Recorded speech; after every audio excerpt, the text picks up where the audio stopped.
Hey guys, Joel Brideball here. Thank you for being with me on Select a Bible Topic Tuesday. The Marriage and Family Monday video was on love and respect in marriage. So take a look at that and feel free to give comments. On Witnessing Wednesday, I'll talk to you about adapting to culture while sharing the gospel, still staying faithful in that.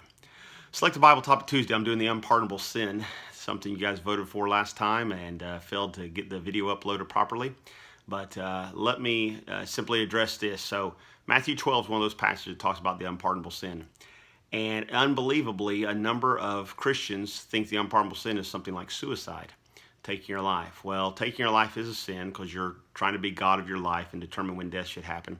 Whereas, but it is a sin that God's willing to forgive, and believers can get depressed and discouraged just like unbelievers can, and can commit that act. I would encourage anyone watching this, never do that. It leaves far more questions unanswered than answers questions. You think you are dealing with your big issues, but what often happens is it raises all kinds of issues. The stuff that's left behind, the junk that's left behind, and people asking questions and they're not able to get answers. So it's the unpardonable sin is not that.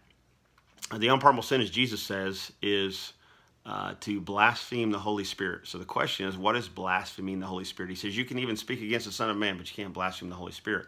When we look at the Gospels, and in this particular case, in Matthew, I think what he's talking about there is, because in the context, they were claiming he was Beelzebub. He was the chief demon. That's why he was casting out demons. And he said, a house divided cannot stand. Why would a chief demon be casting out demons when we should be wanting more demons to possess people?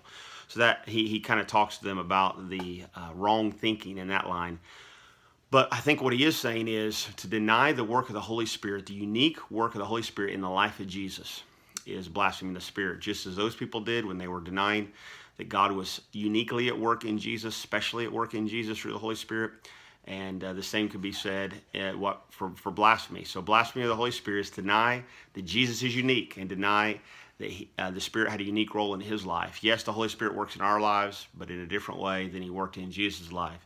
And if you deny that, if you don't see Jesus as special, you don't see him as the Son of God, the Messiah, the unique role that he had, then you are guilty of blaspheming the Spirit.